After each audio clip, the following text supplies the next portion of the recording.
Learning objectives for the laboratory on epithelium and general connective tissues. Anatomy 2203. Number 1. Be able to identify the following types of simple epithelia: simple squamous, simple cuboidal, simple columnar, and pseudostratified columnar. 2. Be able to identify the following types of stratified epithelia: stratified squamous, stratified cuboidal, and stratified columnar. 3. Be able to identify the following types of loose connective tissue and their subcomponents: areolar, adipose, and reticular. 4. Be able to identify dense irregular and dense regular connective tissue and their subcomponents. Examples of simple squamous epithelium. Examine slide 1 for the endothelium lining vessels, which is a type of simple squamous epithelium.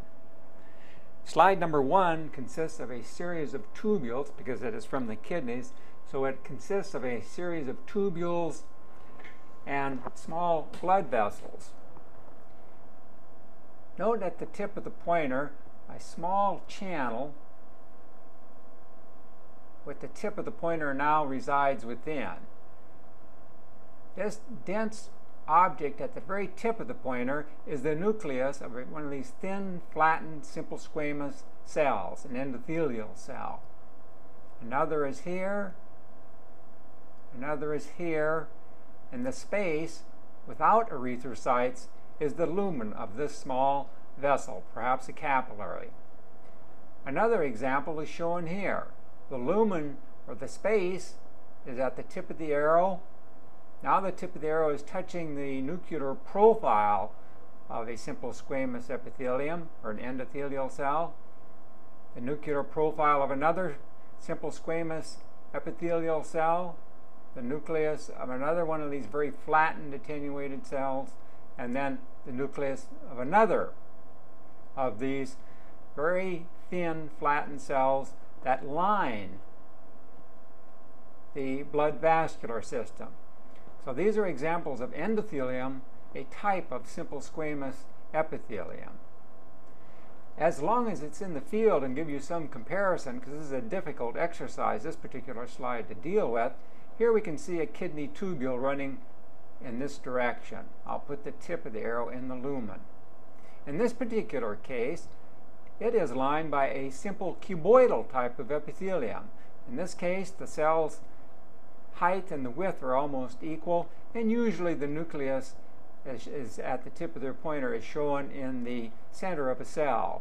So this is a cell, cell, cell, cell, all lined up in a single layer, and because they have a single layer of cells that have this cube-like shape, simple cuboidal epithelium. This area may be of interest to some of you here. You can see the cell boundaries. There's a cell, here's a cell, here's a cell, without a nuclear profile. Some of these cells, even though they're cube-like shaped, they're big enough so when a section is made, the nuclear profile is not always shown. It's on one side or the other. On this side of this tubule, you can see most of the nuclear profiles in this group of cells has been sectioned through. So this is the base of the epithelium here. You can see a little bit more easily than working with the simple squamous form. The base is here. This is the lumen of the tubule, and so this lumen, or this tubule, is lined by a simple cuboidal type of epithelium lying on either side. Next, examine slide 3 for endothelium. Slide 3 is a section of human small intestine that is from the jejunum. Now the region to look here, since we're looking for endothelial lined material, is to find and identify with the scanning objective small blood vessels. One is shown here, one is shown here, one is found here. Disregard, at least for the moment, all this other remaining tissue. So you want to go to the interior of the section into the connective tissue and seek out tubular structures, which are blood vessels, and examine their walls. Remember, an epithelium lines these tubes or covers structures. And so this is where you want to look.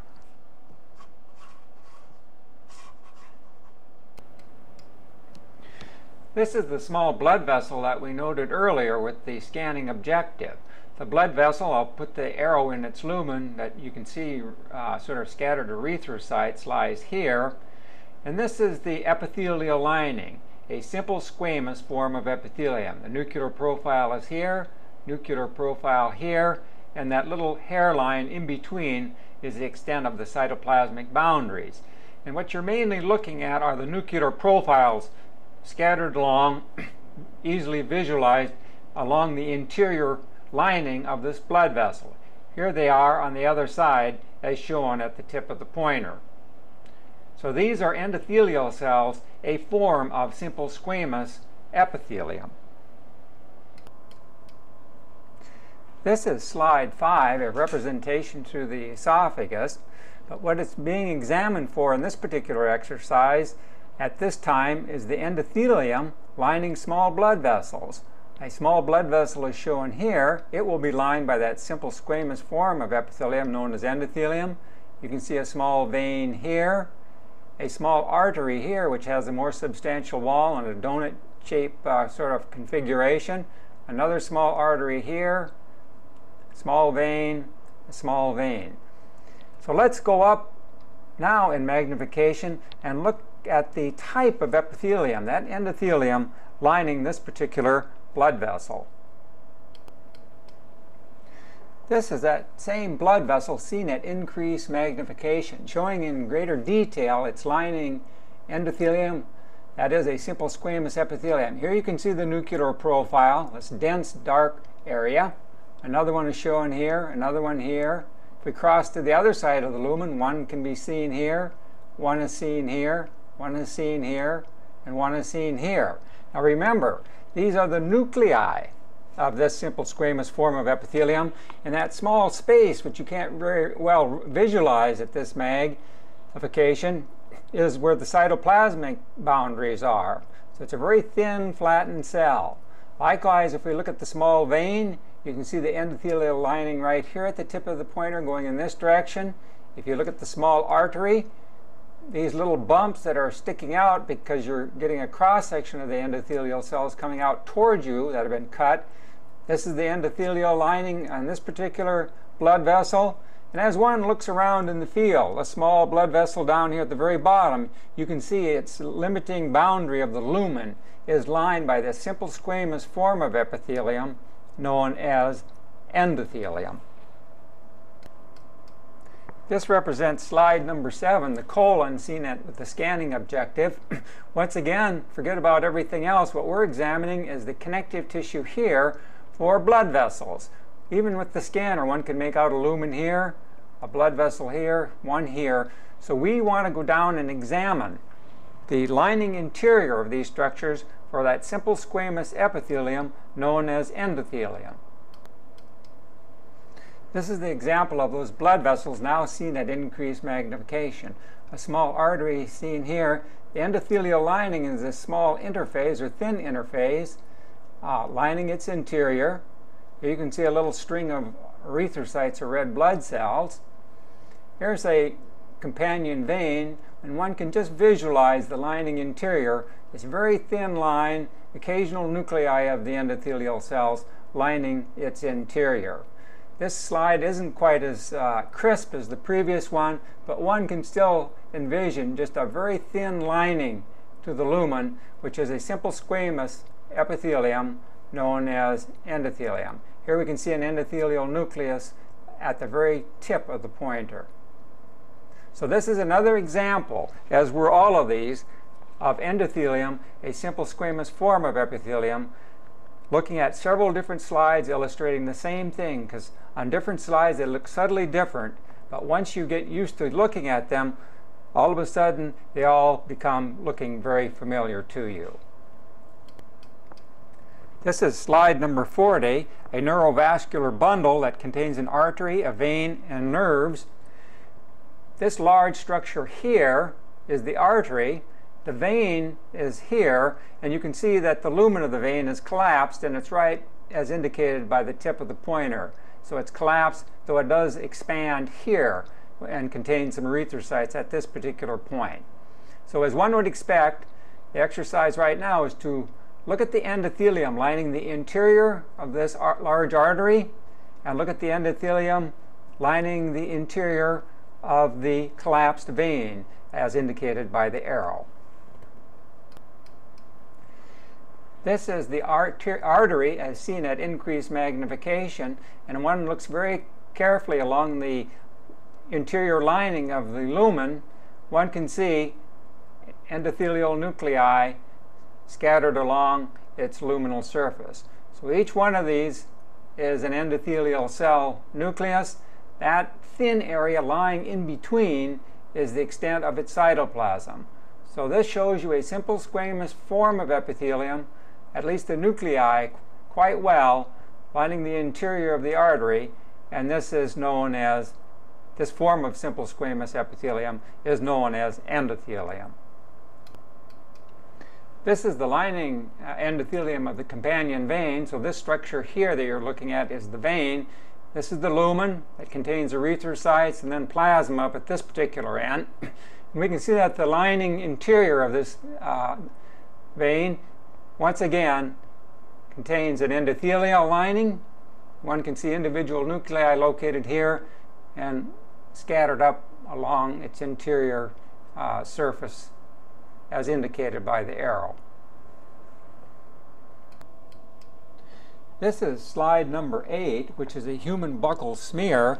That is, the interior lining of the cheek is swabbed and the epithelial cells rubbed off. So these are squamous cells, so you can see what a squame looks like as seen in profile, much like a fried egg kind of scenario.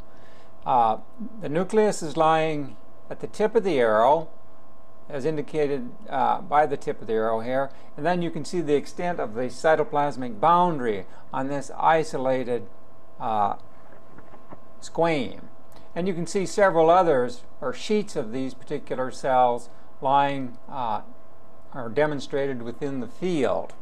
So these are lying flat. Now if you can envision an endothelial cell that has been cut, or a simple squamous cell like we saw with Bowman's capsule of the kidney, section through here, and then you turn it over and look at it like a edge of a broken plate, when you can then begin to envision three-dimensionally what the two-dimensional profile of a section looks like.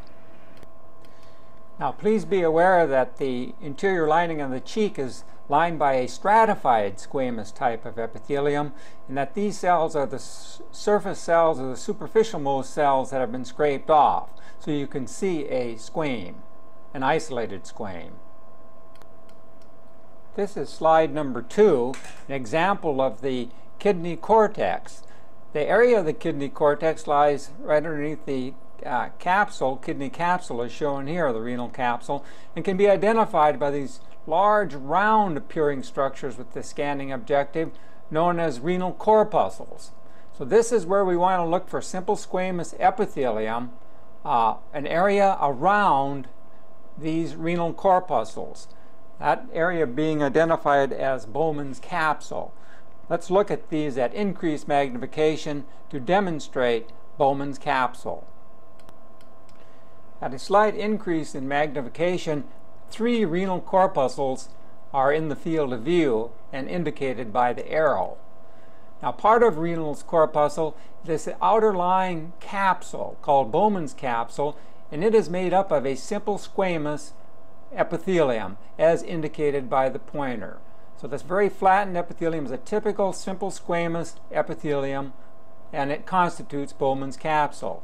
Here you can see it once again on this renal corpuscle, and again surrounding or being part of the external surface of this renal corpuscle right there.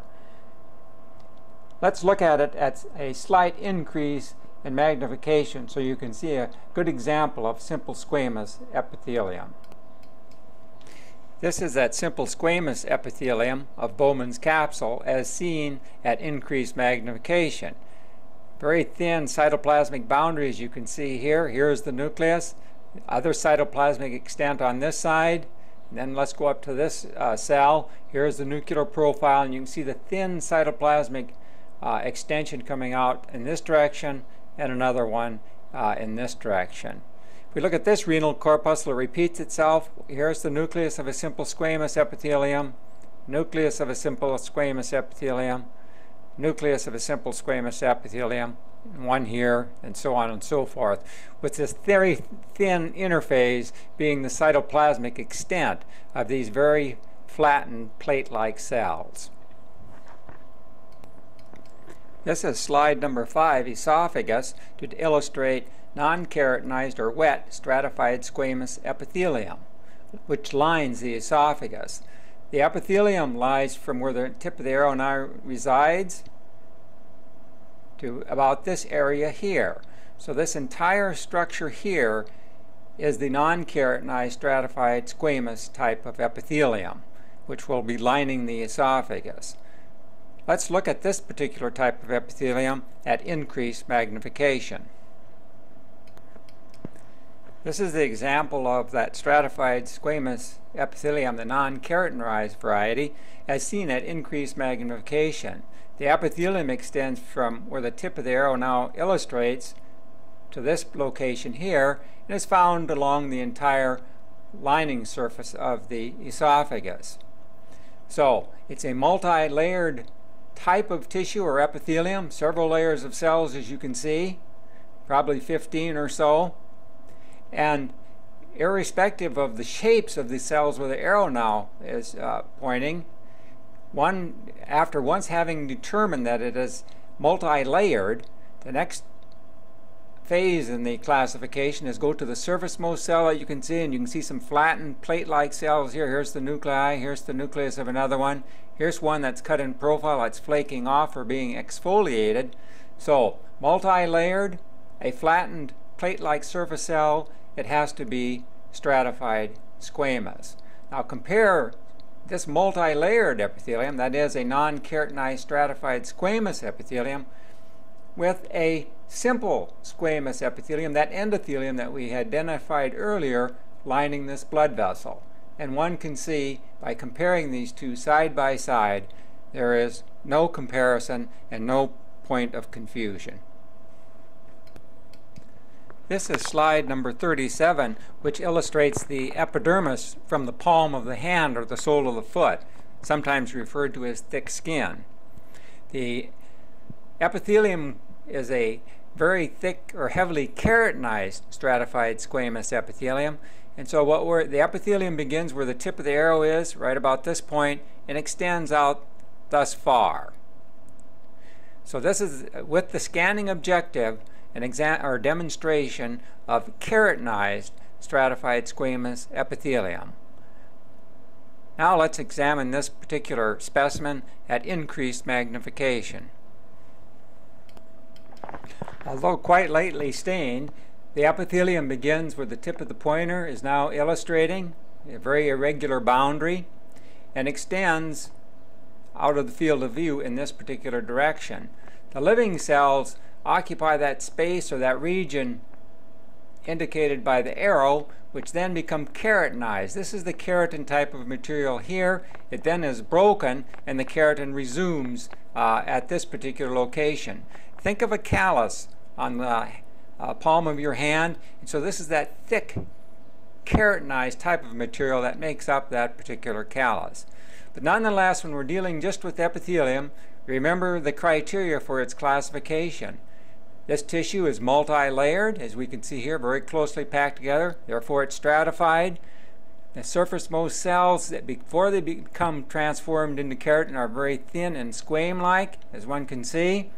Hence, it's stratified squamous type of epithelium, and because it has keratin on it, you use that as a prefix, and it now is classified as a keratinized stratified squamous epithelium.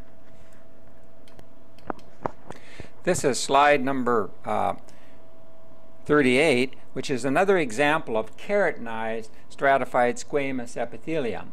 Notice that the epithelium is much, much thinner. because it's taken off the body surface, such as the back or the thigh. The layer of keratin is this light staining or non-stained layer, as indicated by the tip of the arrow.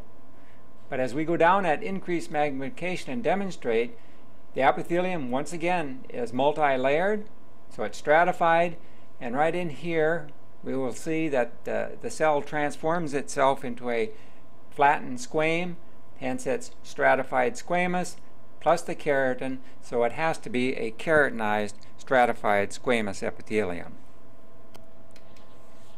When viewed at increased magnification or high magnification, the details can be made out quite easily. The arrow is now crossing the stratified squamous epithelium, so the base of the epithelium lies right where the arrow is now indicating. We can see it's multi-layered, and if you look very, very carefully right along the surface here, you can see that the cells have transformed themselves into simple squames, these little flattened plate-like cells. There's a nucleus of one here.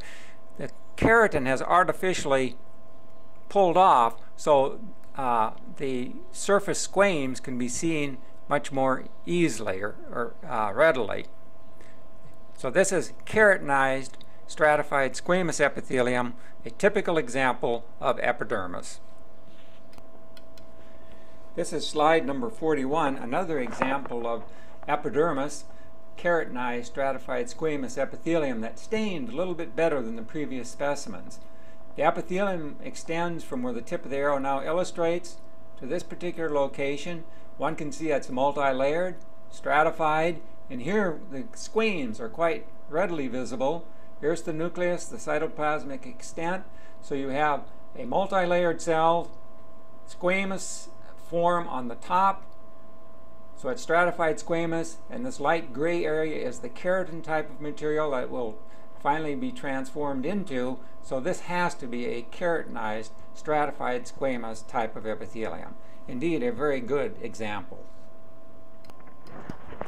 This is slide number 42, the human scalp. Again, another example of keratinized stratified squamous epithelium shown in the field of view. Keratinized stratified squamous epithelium. This is slide number 43, an additional example of keratinized stratified squamous epithelium from the scalp. The epithelium begins here in this little bit more lightly stained preparation and extends towards the surface. For some reason, which I can't explain to you, the keratin appears sort of a brightish red type of color in this particular specimen. So this is another example of keratinized stratified squamous epithelium. This is slide number 3, human jejunum from the small intestine, illustrating simple columnar epithelium. So the simple columnar epithelium, it lies where indicated by the pointer. Notice that the nuclei are all lined up near the base of the cells, but individual boundaries between cells cannot be made out very well. So this is an example of simple columnar epithelium from the small intestine. This is another epithelial area here, and then another one is shown here. Incidentally, these structures that's now being crossed by the pointer are intestinal villi, so you're within the intestinal lumen. Another intestinal villus is located here. Also shown within the simple columnar epithelium are unicellular exocrine glands known as goblet cells. One is shown here that produce mucus. Its nucleus is located here. Its secretory product fills the cell and is being discharged at this location. This is slide number 7, which is the colon, which also illustrates a simple columnar epithelium. Here's the surface area of the colon, and invaginating from its surface you can see simple tubular intestinal glands. Another one is shown here. Both the surface and these simple tubular glands are lined by a simple columnar epithelium, as one can see. Note also the abundance of these unicellular exocrine glands producing mucin, the goblet cell. This is slide number 15 from the stomach. Only examine the gastric lining surface, that is the surface lining the lumen of the stomach, as is illustrated here. It is only this surface lining epithelium that is simple columnar in nature, as illustrated at the pointer. Let's examine this small region at increased magnification as a classic example of a simple columnar epithelium. This is the simple columnar epithelium lining the stomach as seen at increased magnification. The epithelium extends from here to this location near the basement membrane, and one can make out the nuclei of individual columnar cells within this particular specimen. With close observation, one can make out individual columnar cells, that is, the boundaries thereof. Here's the cytoplasmic boundary on this side, the other side, and if we course down through the cytoplasm, we run into the nuclear profile, and then it extends down to the basement membrane at this location. Here's another cell, columnar cell, showing the same thing. The apical cytoplasm, the nucleus, and the basal cytoplasm extending down to the basement membrane. Several of these cells forming this simple columnar epithelium. So this is a great example of a simple columnar epithelium. This is slide number 16, a simple columnar epithelium lining the duodenum of the small intestine. Look on the surface covering the intestinal villi, as illustrated by the pointer, and even at this low magnification one can see that it is being lined primarily by a simple columnar epithelium. Let's examine this surface at increased magnification. This is the simple columnar epithelium lining the intestinal wall of the duodenum. The epithelium extends from where the tip of the pointer now indicates down to the basement membrane, which is running along this particular area. Notice that the cells are much thinner, but nonetheless form a single layer of very tall cells with centrally positioned nuclei. Hence, this epithelium is a simple columnar epithelium. Also shown in the field is this fringe. One can make out if one looks very carefully, just at the tip of the pointer. This fringe or collar is referred to as the striated border, which consists of microvilli. This is slide number 39, which is a parotid or a salivary gland. You'll have to remember stratified columnar epithelium is one of the rare epithelial tissues, and you can see it's quite confusing. All types of cells, various forms of epithelia. What you need to find is a very large tubular structure, such as one of these, but these happen to be blood vessels because they're going to be lined by an endothelium. Then you'll notice other caliber tubes that are of equivalent size to some of the large blood vessels. These are large excretory ducts from this salivary gland, and that's one of the few places one can find stratified columnar epithelium. Granted, these are ducts of the salivary glands here and over here, but they are of such small caliber they're either going to be lined by a simple cuboidal or a simple columnar epithelium.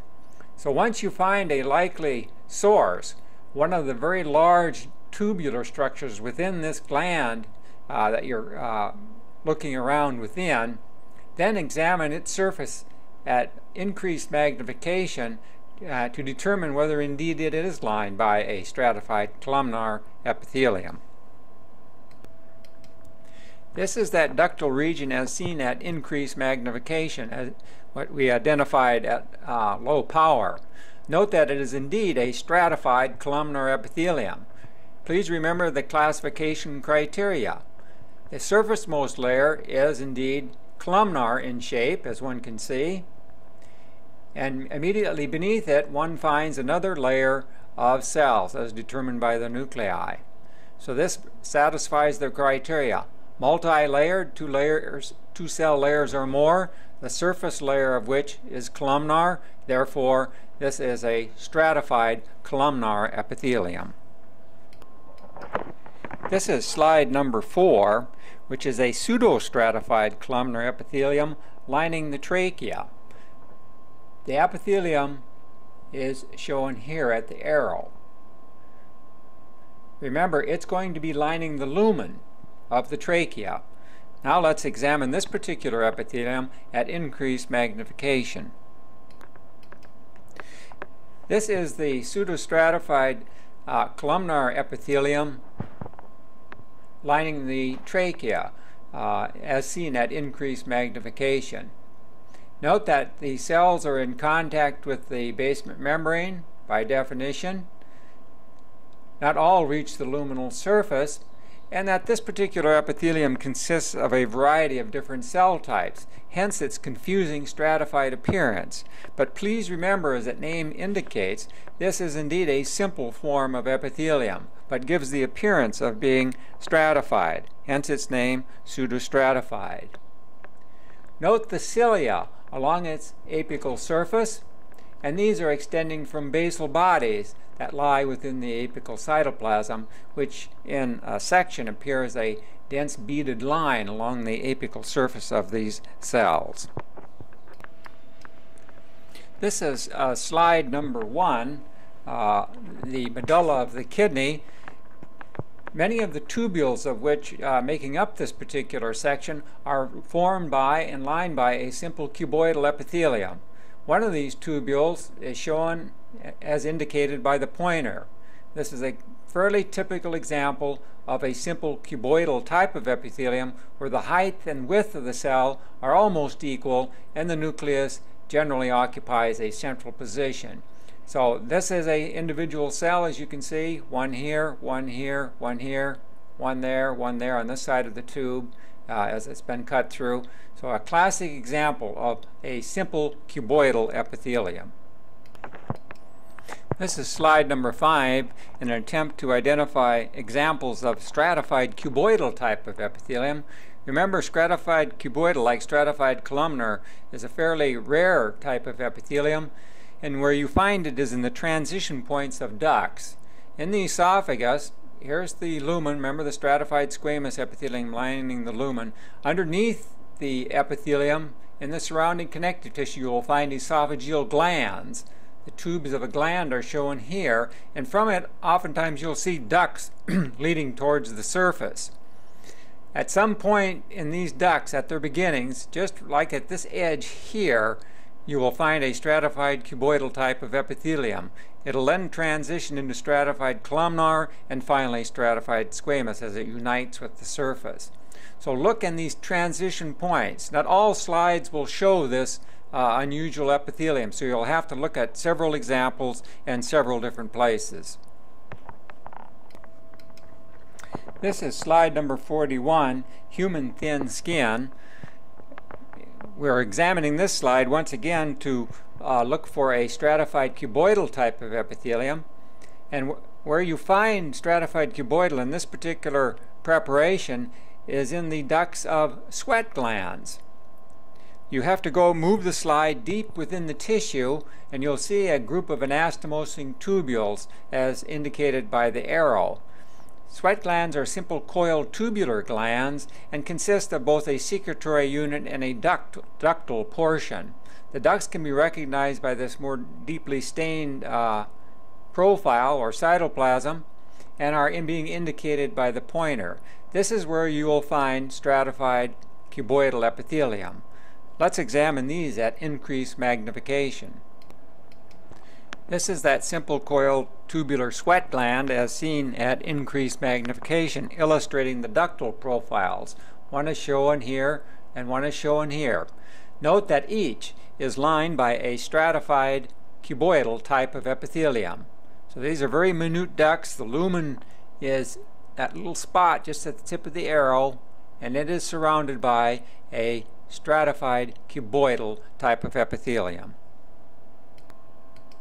This is an additional example of the duct of a sweat gland taken from slide number 42, the human scalp, simply to illustrate once again a stratified cuboidal type of epithelium characteristic of the eccrine sweat gland. This is slide number 39, one of the salivary glands, again to illustrate stratified cuboidal. one can see the salivary gland duct coursing in this direction. Here's a ductal profile. It then loops over, you cut it again, and then it courses out of the field as you cut it tangentially at this point. This portion of the duct is lined by a simple columnar epithelium, but at this transition point, know how the epithelium changes. All of a sudden it becomes two layers of cells that are cube-like in nature. So this would be a region of stratified cuboidal within this ductal system of the salivary gland. This is slide number 6, which is the urinary bladder. The urinary bladder and the urinary system is lined by a specific type of epithelium known as transitional epithelium. An example of this transitional epithelium is shown here, lining the urinary bladder. Let's examine it at increased magnification. The urinary bladder in the non-distended condition is surfaced by large dome-shaped type cells, as indicated by the arrow. And notice that this is a very thick, sort of a stratified type of epithelium, but has these dome-shaped cells on the surface. So this is a typical example of transitional epithelium in a non-distended state. This is an example of loose areolar connective tissue. It's a spread rather than a section, where the tissue is spread out and cover slip placed upon it. It happens to be slide number 10 in the slide box. This particular preparation illustrates the connective tissue fibers quite well. This is specifically stained to demonstrate, in addition to collagen, which is this type of a fiber here, staining a very, very light pink and sort of forms a background. This is a relatively thick fiber. Here you can see a relatively thin one coursing across. And if you look sort of in the background, particularly in this area, those fibers crisscrossing the field of view in front of the arrow are generally all collagen fibers. Now this preparation has been stained specifically to also stain elastic fibers. So these fibers that stain in dark black and are sort of thin, homogeneous types of fibers are elastic fibers. This is elastic fiber at the tip of the arrow, an elastic fiber coursing down in this direction. Here you can see one forming a loop because perhaps it's been broken. Also seen within this particular field of view are numerous fibroblasts. So here's the fibroblast nucleus here, its cytoplasmic extent going this direction. Another fibroblast with its nucleus and its cytoplasm going up here. Another fibroblast at this location. Remember, these cells, that is the fibroblasts, as you see scattered around within the field, are actually the cells responsible for producing the collagen fibers and the elastic fibers of loose areolar tissue. On occasion you can see large cells with granules if you use the fine focus. These are mast cells, a specialized connective tissue that also are found in the loose areolar connective tissue. This is simply another brief demonstration of fibroblast. One is shown here, one here that's crossing the arrow, one here, one here, one here, and one up here at the back of the arrow.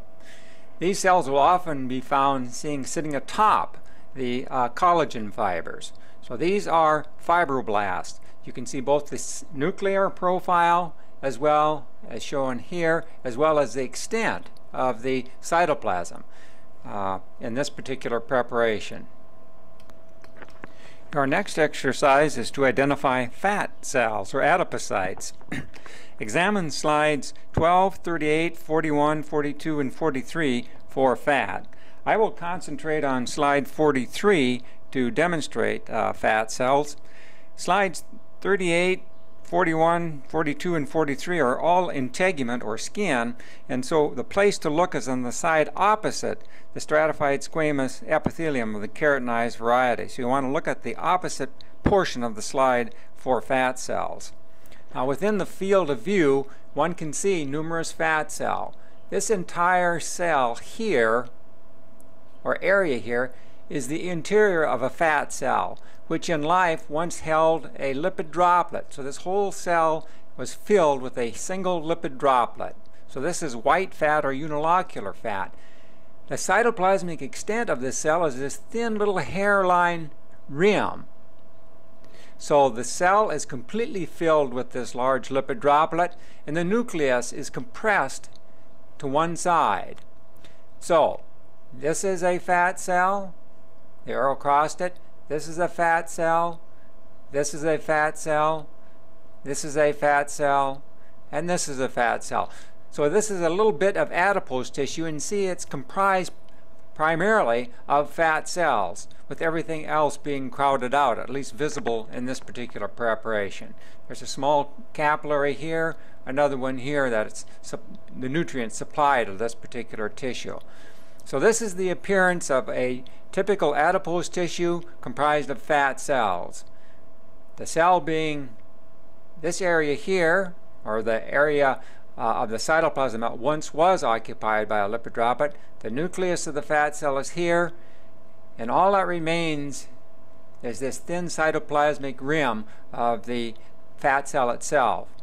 The majority of it is filled with a huge lipid droplet that resides within its center, and it has a position as indicated by the arrow. The fat or lipid droplet has been dissolved away and disappears during the preparation of the specimen, and this is why it appears vacuolated. In life, it would be a solid mass of lipid. This is slide number 12, stained with a silver stain to demonstrate reticular fibers or reticular connective tissue. Note that the field that I have chosen to work with consists primarily of fat cells once again. So each one of these cells in this honeycombed appearing tissue represents a fat cell. Now, supporting the fat cells and holding them together are these delicate reticular fibers that can be demonstrated only when you stain it with silver. Here are some here crisscrossing in between these two fat cells. You get an idea of some running in this direction, and here's one cut a little bit tangentially. You can make out these very delicate reticular fibers which will be stained black. This is a medium power objective we're looking through, and they're not very well visualized, though they look good through the microscope. So let's go down and look at them once again at increased magnification. This is a demonstration of the reticular fibers surrounding fat cells at high magnification. This is a pretty good demonstration of reticular fiber here. One is here, one is here. Several are crisscrossing here. And if you look very, very carefully along the edge or the perimeter of the fat cells, you can make out these delicate black staining fibers.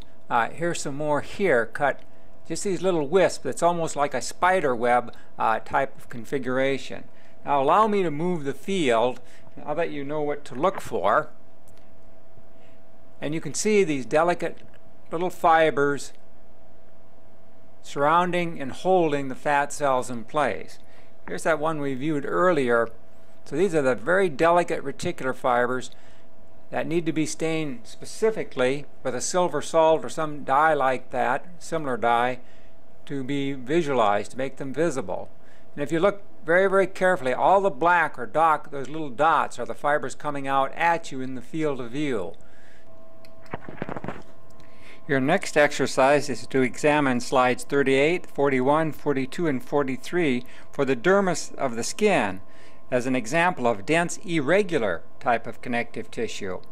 The place to look is beneath the epidermis. The epidermis is lying here. Remember, this is the keratinized stratified squamous type of epithelium. So this band of pink connective tissue here that occupies the entire field of view is the dermis. It consists of a dense, irregular type of connective tissue that consists mainly of collagen. Let's look at it at increased magnification.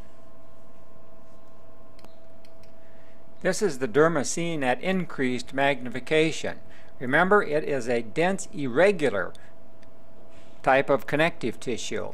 Consists primarily of collagen fibers, although scattered rare elastic fibers and reticular fibers may also be present, depending on where you are within the dermis.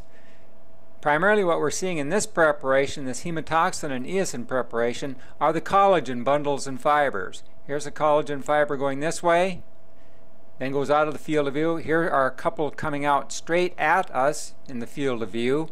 And you can see how these collagen fibers, some of which form bundles, are interwoven and have a very irregular pattern. Hence its name or classification as a dense, irregular type of connective tissue. The fibers are very, very dense and very, very irregularly arranged. These small, dense regions scattered throughout the field are the nuclei of fibroblasts, which lay down and maintain these collagen fibers. Next, examine slide number 11, which is tendon, as for an example of dense, regular connective tissue. And compare this with the previous preparation, dense, irregular type of connective tissue. Notice that in tendon, this dense, regular connective tissue, the collagen bundles and fibers are all arranged parallel to one another, coursing, in this case, a longitudinal direction. Note also that the fibroblast nuclei lie between these collagen fibers and bundles and also lie parallel to the fibers. So it's a very, very irregularly arranged pattern where we have a collagen fiber here, the fibroblast nuclei running parallel to it, collagen fiber here, another one here, all running parallel to one another, showing a very, very regular pattern. Hence its name, dense, regular connective tissue. Next, examine slides 14 and 22, which are of aorta, for elastic fibers and elastic laminae. Elastic laminae are sheets of elastin that lie between bands of muscle in the aortic wall. Once again, like reticular fibers, elastic fibers and lamina have to be stained specifically to be demonstrated well. These undulating, smooth, homogeneous sheets running here, which appear as a fiber, but remember this is a section of material, are the elastic laminae.